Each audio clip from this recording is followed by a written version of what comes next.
Godzilla is now in New York City.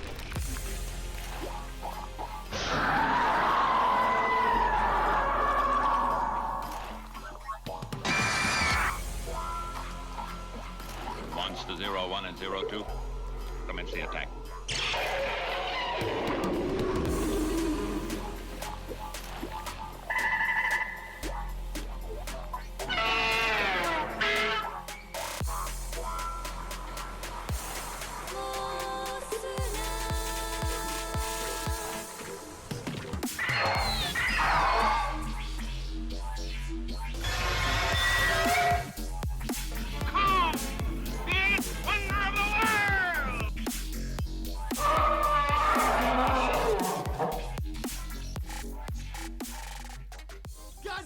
Hello, listeners, and welcome back to Stomp This Way. Andrew, how you doing today? Oh, I'm doing all right, you know.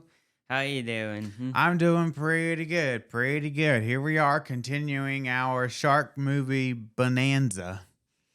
Sharkathon. Or did Sharkathon? What is it, Shark Week that they do on Yeah. Discovery Channel or whatever? Except this is like 6 weeks of sharks, but Shark month and a half. Yeah, here we are. So we're starting the other shark franchise. You know, the one that kind of brought sharks back into Hollywood, and that is, of course, Deep Blue Sea. We've both seen this movie before, right? Oh, yeah. Yeah. So I was excited to come back to it, though. It's been a while, and I remembered liking it, and I got the 4K Arrow video release, so excited to pop that baby in the Xbox and watch that. But yeah, here we are. You want some production trivia? Sure. Sure. Well, did you know this was conceived by the screenwriter Kennedy after he witnessed a shark attack? And after he watched Jaws for the 30th time, I'm sure. But the script was bought by Warner Brothers in late 1994 and given a final rewrite by the Powers, Donna and Wayne Powers. And then Harlin was brought on board. Renny Harlin, now kind of famous. Probably mostly because of this movie. He'd done some other Hollywood stuff like Cliffhanger or whatever. But he was kind of, in a lull in his career. He needed a hit. And anyway, he was brought on board. And did you know that he actually forced the studio to hire LL Cool J because he thought LL would bring some humor, some effortless humor, without them having to write a bunch of jokes for him. So, And it works. it works. Started filming in August of 98, and they got it out for a summer release of 99. So they rushed this thing through production. A 26-foot animatronic shark was built for the big female shark, along with 3 15-foot animatronics for the first-gen Mako sharks. They did shoot some real footage of sharks in the Bahamas. The scene where the water kind of sweeps them away when they're hooking up Skarsgård's character to the gurney to the helicopter, and then when they're like running back and the water came across and kind of like washed, particularly like Thomas Jane got kind of washed away. That was actually an accident. Somebody released the water when they weren't supposed to. And the cast was not expecting to be hit by, 30,000 gallons of water. And so they were kind of genuinely kind of swept off their feet. But they kept it in the cut. So there you go. Just keep acting. Just keep acting. There you go. Jackson was supposed to play the character of Preacher, but his management team didn't want him to play a chef. So they wrote, Harlan created a whole new character that was not in the original screenplay, the character of Franklin, because they, when Samuel says he'll do your movie, you're like, okay, well, whatever you want, Mr. Jackson. Like when Lucas gave him a purple lightsaber because he wanted one. Preacher was also supposed to die early, but Harlan liked LL Cool J so much that he decided to rewrite it to keep him as one of the final survivors. You're cool. He's like, you're cool. They couldn't get a trained parrot for Preacher, so they used 2 different parrots, one that was good at sitting on his shoulder and one that was good at flying around. So, Yeah. I think they ran out of time and money to get a well-trained, fully trained parrot. Did either of them actually talk? I don't know if they actually talked or if they did that in post. Probably did most of that in post. But Susan McAllister actually lived in the original cut of the movie, but test audiences hated that chick and didn't think that she should live because it was all her fault. So they did one day of reshoots in the tank to refilm it so that she died. Why? The audience gets what the audience wants. Yeah, the audience gets what they want. Harlan has said that this was the hardest film that he ever had to do because all of the water involved. That's fair. I did read that they built the sets over the water tanks that they had built for Warner Brothers had built for Titanic. So they saved some money there by recycling some stuff from Titanic. But that's a lot of water. There's a lot of water. Andrew, what happened at the box office? Well, this movie was released June 30th, 1999. July 30th. That's what I said. You said June. No, I said July. No, you said June. I said July. You said June. We'll agree to disagree. Okay. Budget of 60 to 82 million. Open to 19.1 million domestically, which was third place at the time. Third place that weekend. At the time. Total domestic gross of 73.6 million. And total global gross of 164.6 million. Which, it made its money back. Yeah, I mean, globally it about doubled at the high end estimate of its budget. So they made some money, enough to make a couple direct video sequels. But yeah, it did open third place domestically. I don't know if that's what they were shooting for. I don't remember what.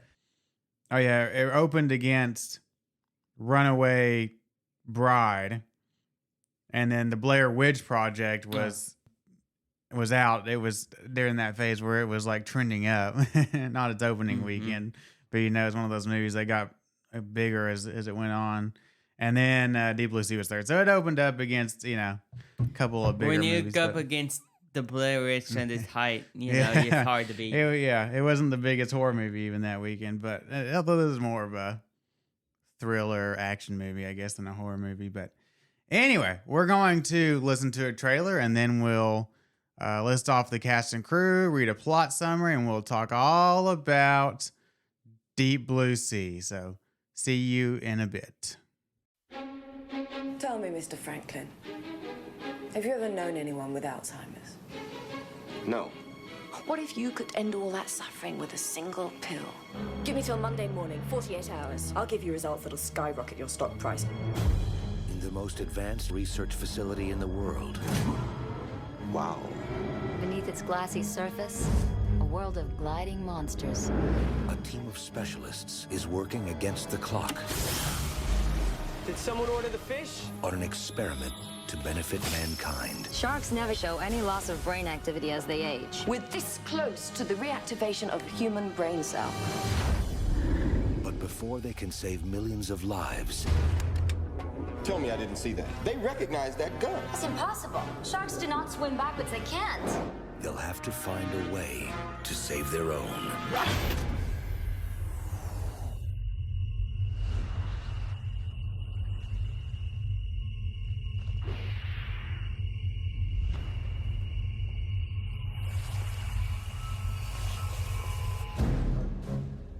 Just what the hell did you do to those sharks? Did you feel something? Jim and I use gene therapies to increase their brain mass. What is that? As a side effect, the sharks got smarter. Somebody, please, tell me what that is.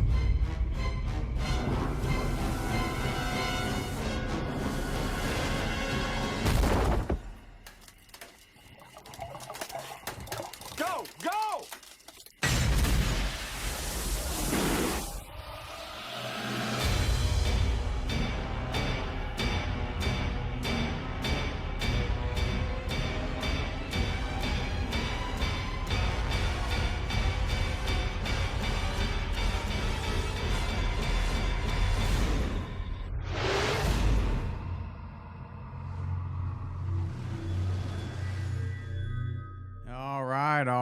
there it was, listeners. There it was. Deep Blue Sea.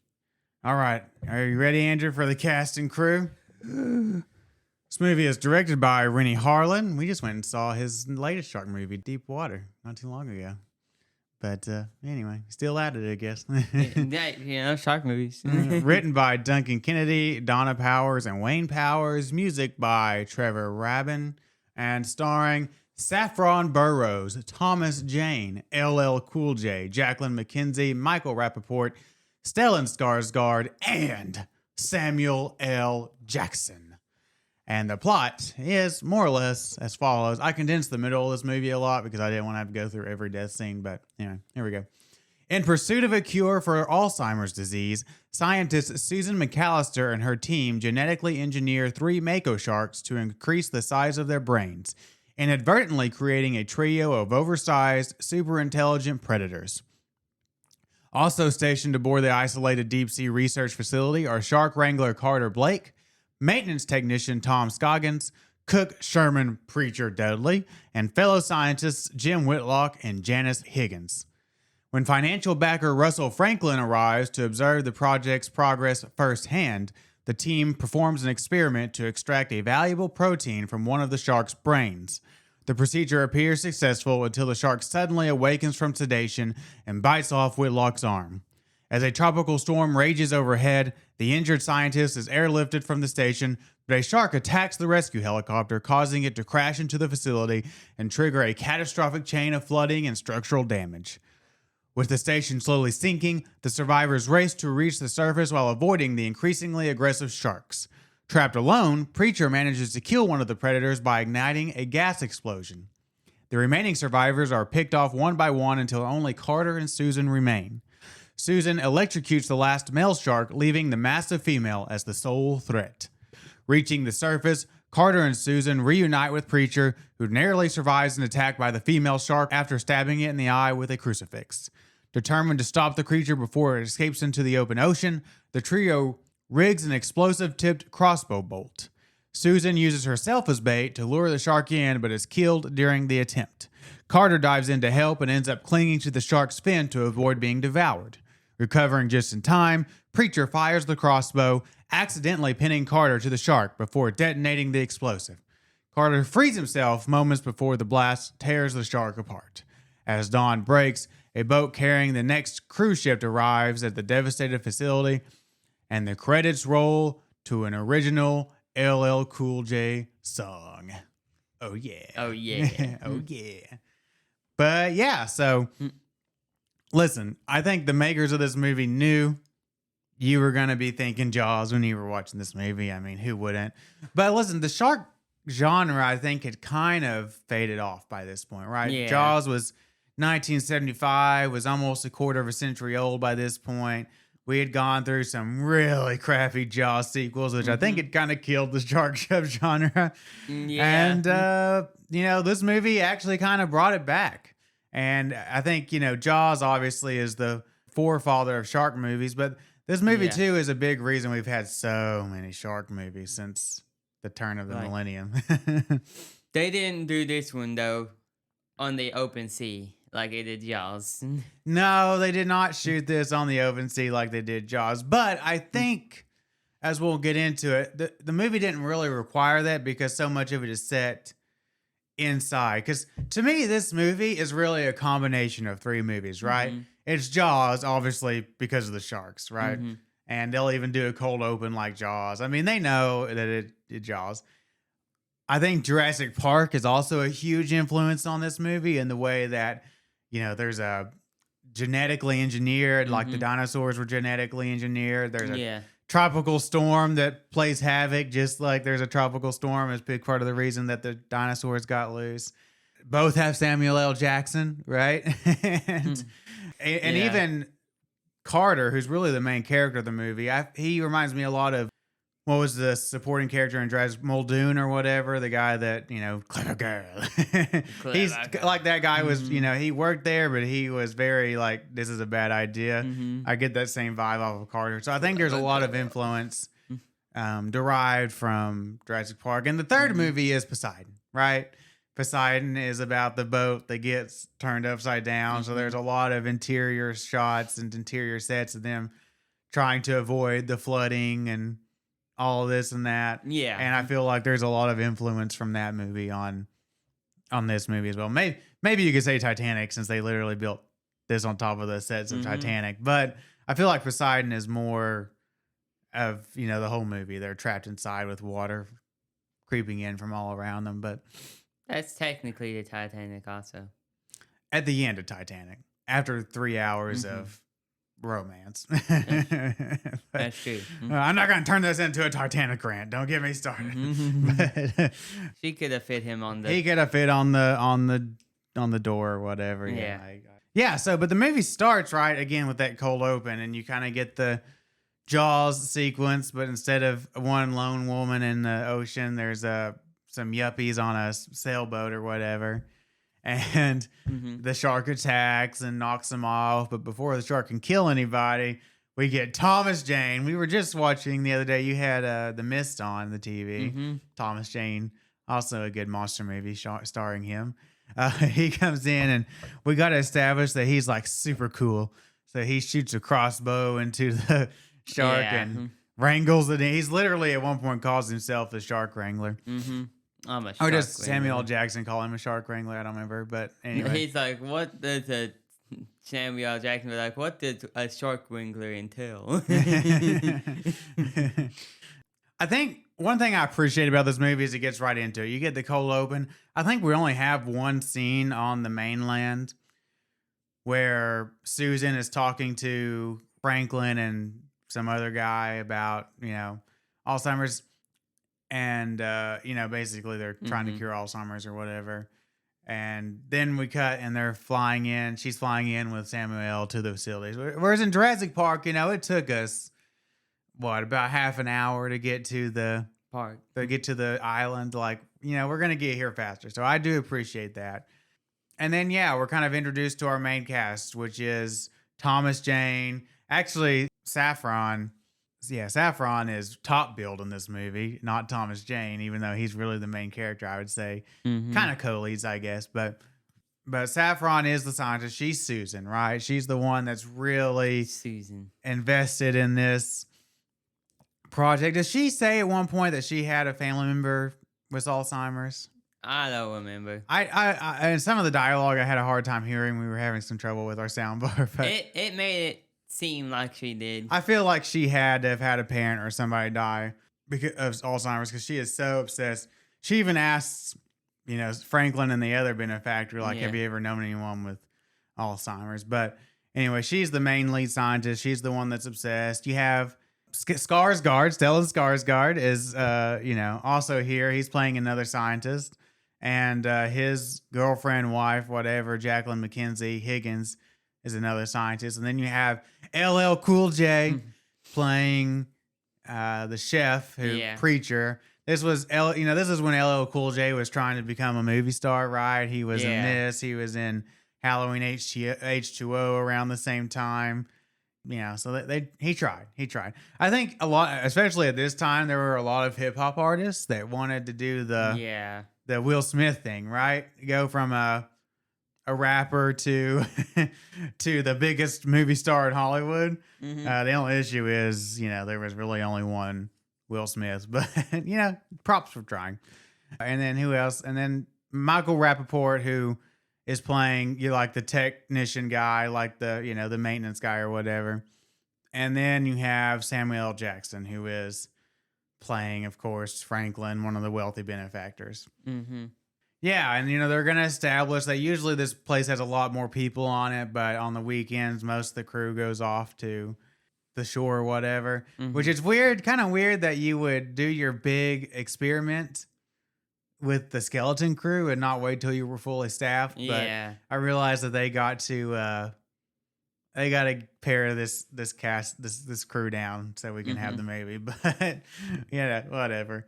But we have a little bit of setting up the characters and throw a birthday party for Susan, and we're doing all of this. And then, about half an hour into the movie, we're going to have the scene where Thomas Jane is going to go to retrieve the shark. We've already seen that they're becoming increasingly more aggressive, right? That normie shark he And caught. Smart. Yeah, that normie shark he caught, they cannibalized it. And then, because there's 2 males, right? 2 small, what she called first gen males, and 1 second gen female. And the males are a little bit smaller, right? They're, well, if you go by their animatronic size, they were 15 footers, and the female was a 26 footer. And I think she was supposed to be bigger. I thought at the end, I thought I heard him say 45-foot shark, but I mean, it's clearly, I don't know if he was exaggerating or if he said 25 and it was just hard to hear. She's clearly not 45. When they pull her up on this dock thing and bring her in, she's a 26-foot animatronic, but whatever. And the animatronics honestly don't look bad. Well, we'll save that for effects, but yeah, you have a lot of the animatronics, but anyway, so they're gonna, about 30 minutes in, they're gonna bring her up and they're gonna do their big experiment where I guess the whole like thing is like there's sharks don't mentally deteriorate as they age, so there's a protein that they found in the shark's brain that they think can cure Alzheimer's, but we'll learn much later in the movie that the shark's brains weren't actually big enough to extract enough of the protein, so they genetically engineered these sharks to grow their brains,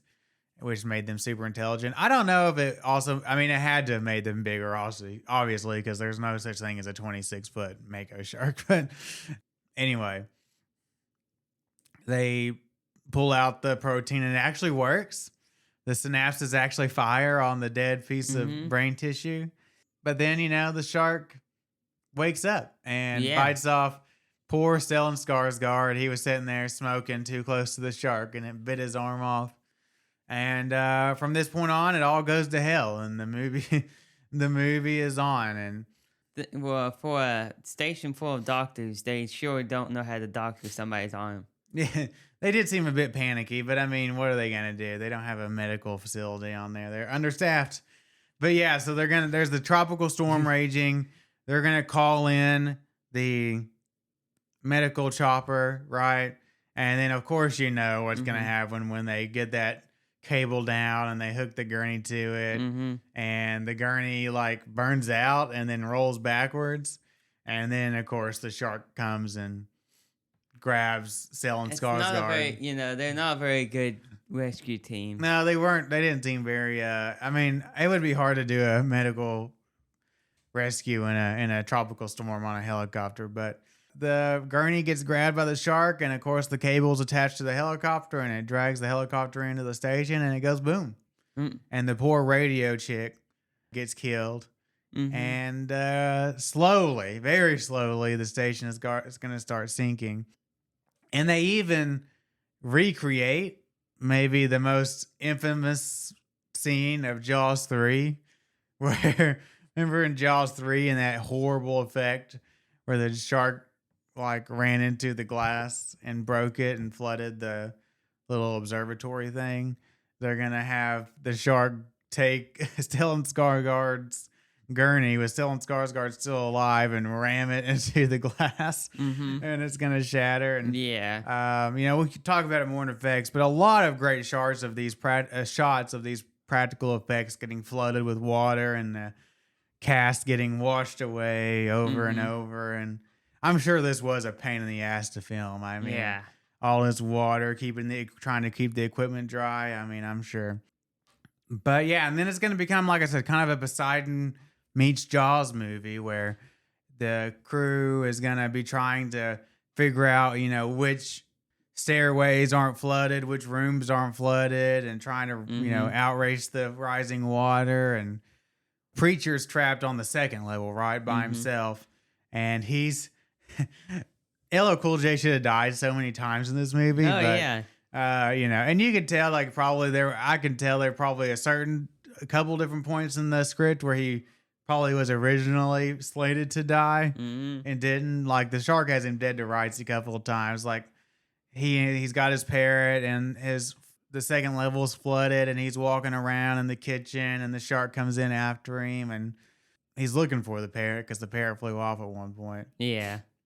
the shark gets him and he goes and hides in the oven, and then the Nuh-uh. shark turns the oven on. Yeah. And he has to like dig his way out. I'm not sure the parrot gets eaten, by the way. Very sad, but I'm not sure if that oven had been on and on long enough for there to be enough gas, and plus with all the water in the room that it would explode like that. But whatever. LL Cool J actually gets the shark kill. He actually kills the first shark. Meanwhile, the others, let's see. Who dies first? There's all of them are there together. You know, Stellan Skarsgård had died. I think is it Samuel that dies next, where they're finally get to like the where the submarine is. sub dock or whatever, and they're gonna put the sub has been wrecked, of course. Yeah. And probably the most infamous scene of the movie, where Samuel L. Jackson's giving one of his patented Samuel speeches. Because I guess like back in the day, he was climbing a mountain and there was an avalanche. Yeah, 7 of them went up and only 5 of them returned. Yeah, well, there were 7 survivors of the avalanche, and only 5 of them came back. And he's basically implying that the 5 survivors ate the other 2. Yeah. And anyway, but he's basically giving this speech about how we're going to work together. And then the shark, one of the greatest shark jump scares of all time, the shark leaps out of the water and kills Samuel L. Jackson. And they decide they're going to go up the flooded stairwell. A pretty good shot, cool sequence where, because of the air pressure change and the pressure change when they open the door, the water comes, flooding into the thing. And the little, what did they call it? What do they call those? The little holes where the water is. What do they call those? I don't know. The port, dry dock, whatever it is. Anyway. Well, they're underwater, so it's not a port. Yeah. They try to get at the stairwell, but of course there's water below and there's fire above because the top is on fire from where the helicopter crashed.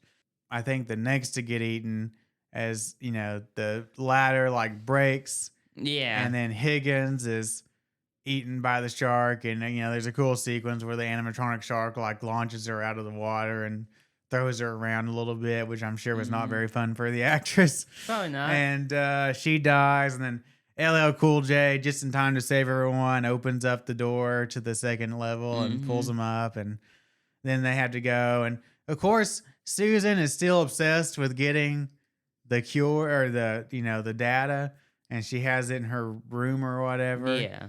And she has to go off by herself while Carter and Michael Rappaport's character go to like turn on the generator or something. But of course, Rappaport is going to get killed by the shark. We kind of get a repeat. They kind of redo the Ben Gardner jump scare from Jaws, right? Where they still in Skarsgård's body, even kind of the same musical cue, like floats out and does a jump scare. But yeah, Rappaport's going to get eaten. And then, so that just leaves the 3 of them, right? And Susan gets her moment where she gets to kill one of the sharks. Carter actually never kills one of the sharks. He's like the badass shark wrangler, and he doesn't kill any of the sharks, but whatever. There's an electric cable that's in her room, and well, first she gets jump scared by her that model shark that she had in her room. Yeah, that was pretty good.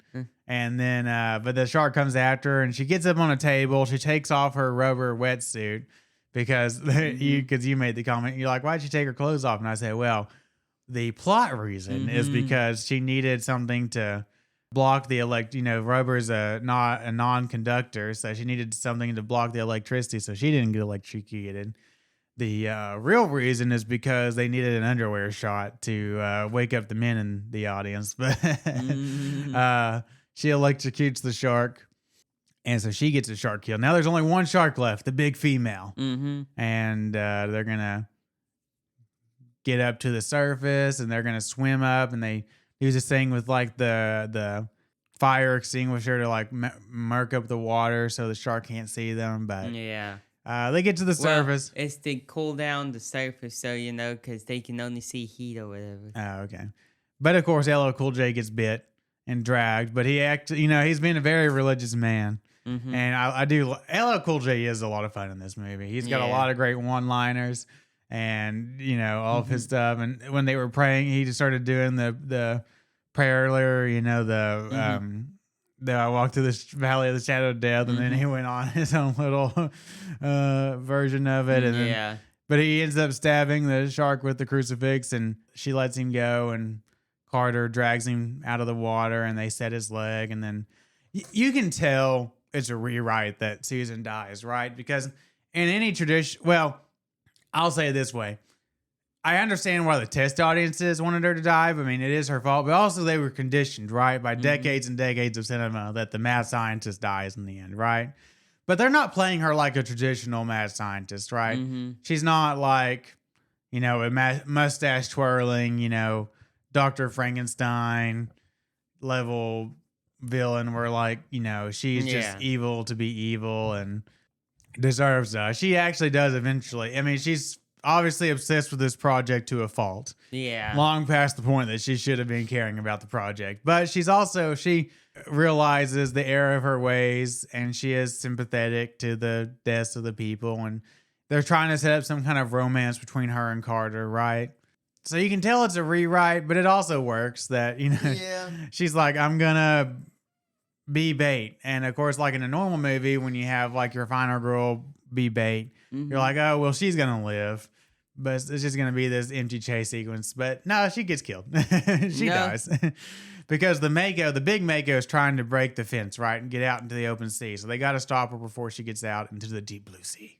Because, it's titanium on the bottom. Yeah, on the fence is titanium underwater. But on the surface, it's just normal steel. So she cuts her hand and she draws on the shark and then it eats her. And, Thomas Jane, he's an idiot. Carter's an idiot.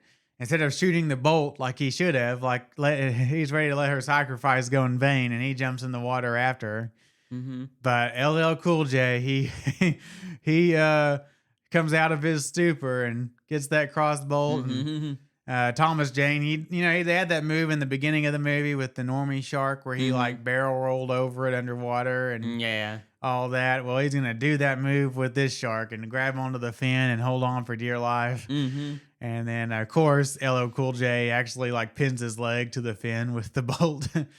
But they got this rig thing where they got the wire attached and they have this battery and they're got to touch the wire to the battery to blow the explosive.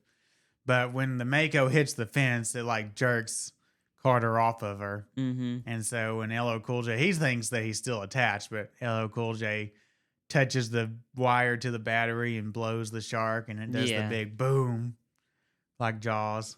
And of course. But then Thomas Jane bobs back to the surface, and it's all good, bruh.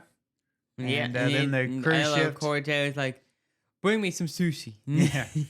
Some more one-liners, and then the cruise ship comes back. The morning cruise ship comes back, and the weekday cruise ship comes back, and they're gonna be rescued. And then LL Cool J wrote a song for the end credits.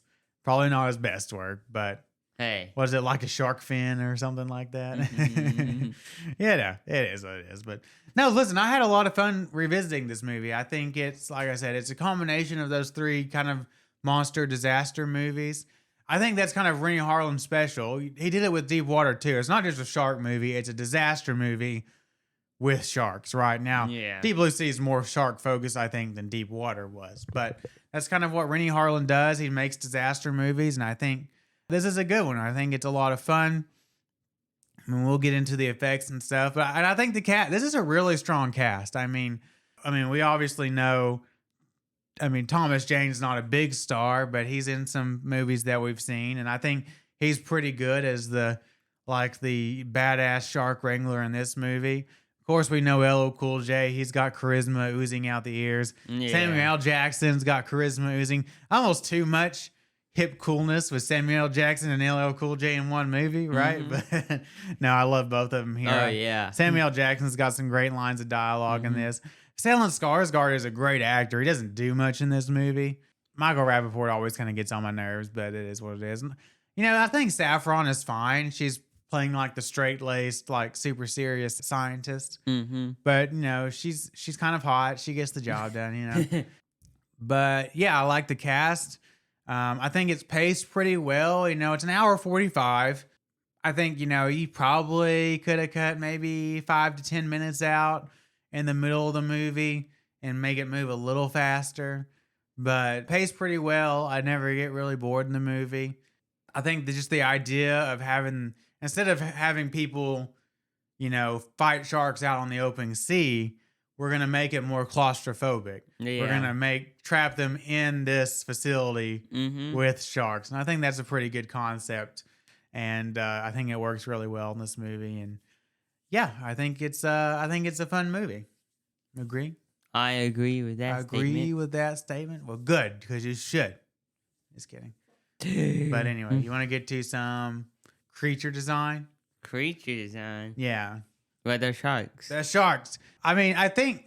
Listen, my memory of this movie was it was a lot of mostly CGI sharks, but rewatching it, a majority of the time the sharks are animatronic. Because I mean, we'll get to effects here in the next segment, but it's a good thing because the CGI is not good. CGI shark bad. But and they have some real shark footage. there is some real shark footage. I don't know how much, but yeah, I think that the animatronic sharks are really good. I mean, I can't say that I can really tell the bigger one from the smaller ones, but other than just their shot size. And I think they could have probably had some more shots to really emphasize the size of the sharks. I think one of the downsides of having all this occur inside is that sometimes the sharks probably feel smaller than they should. But I think overall the animatronic sharks look really good. I think they're used really well. I think the sharks, you know, just the design wise, they look good. Look like scary. You know, they pick Mako sharks, not great white sharks. These are Makos, so they're, you know, a little darker on top and don't have the stark white underbelly, but usually don't get this big, obviously. But I think that's a cool looking shark. Yeah. And I think the big female too she seems a little bit lighter in color, but she's a scary shark.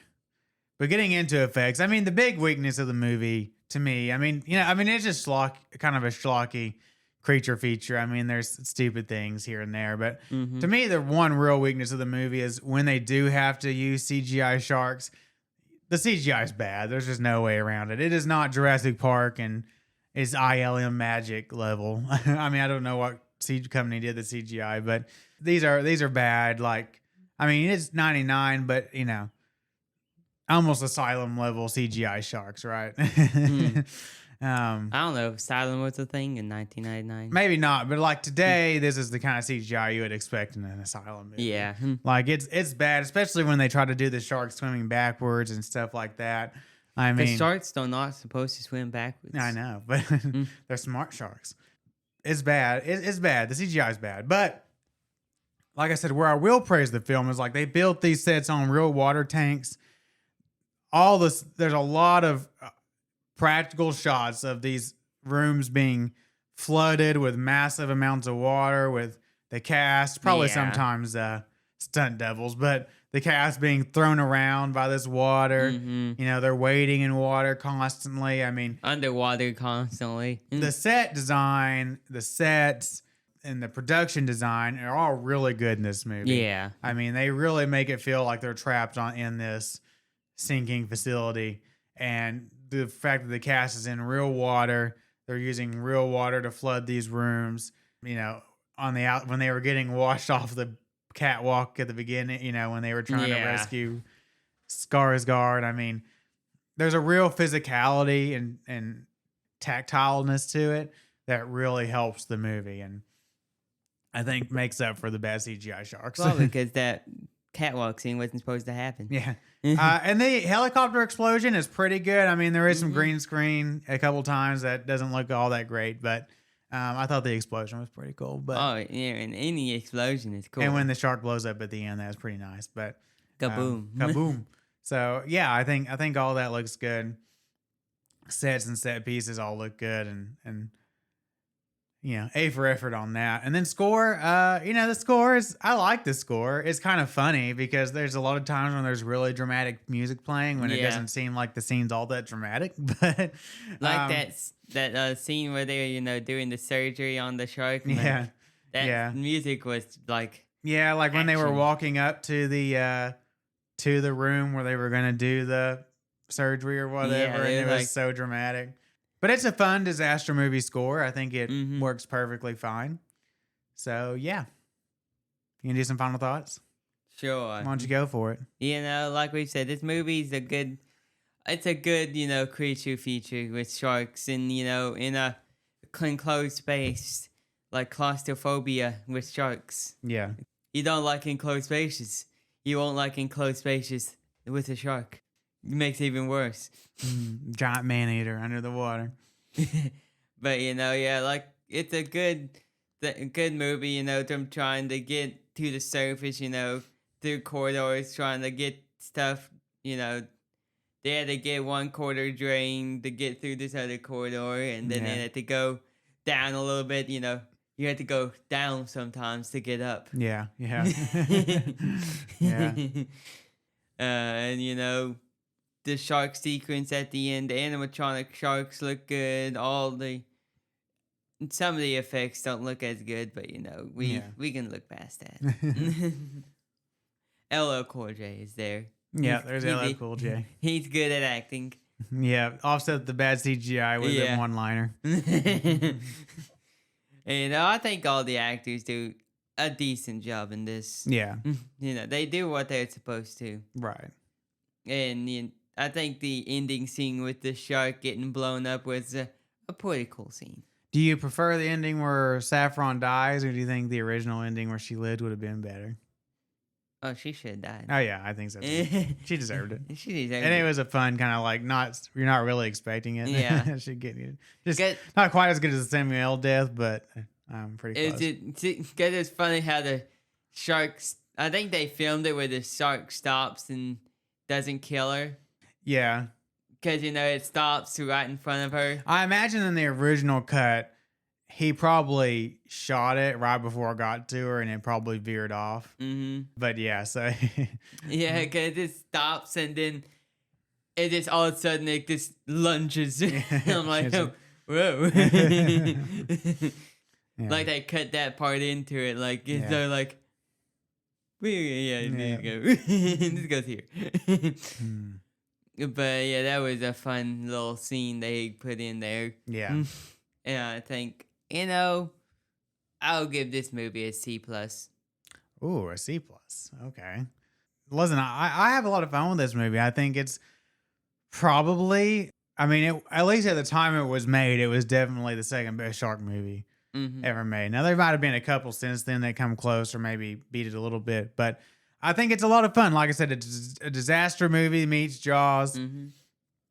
And I think they do a great job with the set pieces. I think, pretty tense with the sharks, in the water, claustrophobic, like you said, chasing these people around. I kind of said this in the Jaws review. Sharks are like really the perfect real animal for a creature feature because of the water aspect. And, you can do so much with sharks, and they can be right on top of you and you not even know it if the water's murky. Whereas, land animals, like, you got to really work to make it, Mm-hmm. like as tense, because at some point you kind of have to see them coming, right? But no, I think they do a great job. I think one of the nice surprises coming back to this movie after having not seen it in a while was how much of the sharks are animatronic. Because like I said, my memory was there were a lot of bad CGI sharks. And when the sharks are CGI, it is bad. That's the worst element of the movie. But it's a lot of animatronic sharks, and I think they do really good with the animatronics in this movie. And yeah, I think the cast is good. Like I said, I think especially LL Cool J, Samuel L. Jackson are a lot of fun. I think, like I said, the use of the practical sets with the water and all the flooding sequences and all that are really great. I'm sure the cast and the crew went through a lot of headache filming this movie, but I appreciate it a lot. And yeah, I think it's a fun movie. I was gonna give it a B+.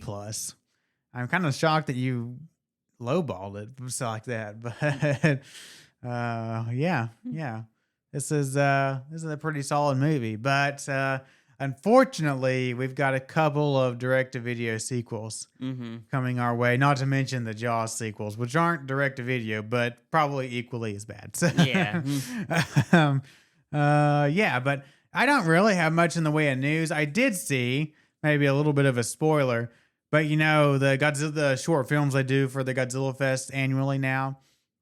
Yeah. And they kind of left it on a cliffhanger about what monster Godzilla was going to fight last time. Well, apparently Monster X is going to be the main antagonist in the Godzilla short film at the Godzilla Festival this year. So Ooh. look forward to that. Me and Andrew are working on a rewatch of the franchise. So if you follow me on Letterboxd, I'll be letterboxing once again each movie as we go along, and you can see I'm just jotting down some thoughts on each film as we go along. So if you want to see some of that, check me out on Letterboxd. You know where they can find me on Letterboxd, Andrew? Where can they find I you? think I've said it before, but let me go back and see what my... Is it not in the show notes below? Is it not in the show notes below? I don't think so. But let's see. You can find me under the handle AWC1954. And you can't miss it because my profile picture is the Godzilla 1 poster. Or Godzilla -1 poster, like the big IMAX one where he's like, you know, looking out from the water or whatever. So, but anyway, beyond that, I think that's really all the news that I have. G-Fest is coming up on us fast, Andrew. Yeah, Just I a know. little over a month away. First, I was like, I don't know if we're going to actually go into Chicago proper this time, but now I'm like, we'll probably have to make a venture into Chicago proper, hit a couple museums. If you got any suggestions on things we have to do in Chicago, let me know. Last time we did Millennium Park. We did the Lincoln Park Zoo. We walked by the Sears Tower. It's not called Sears Tower anymore, but you know, whatever that thing is. What else did we do last time? Was that about it? So anyway, let me know if you have any suggestions. But anyway, other than that, I think that is about all we have for you this week. Don't forget that you can always contact us at stompthisway1954@gmail.com. And you can find our website at www.stompthisway.wordpress.com. That's right. And you can also find us on social media at Stomp This Way on Instagram, Facebook, and X. And next week, we are going to be doing Jaws 2. Yeah. So one of the first major successful Hollywood sequels, maybe. We'll talk about it. But anyway, don't forget, as I said, next week, Jaws 2, then Deep Blue Sea 2, then Jaws 3, then Deep Blue Sea 3, then Jaws 4, and then G-Fest. But anyway, as always, I'm Aaron. I'm Andrew. And we'll talk to you next time.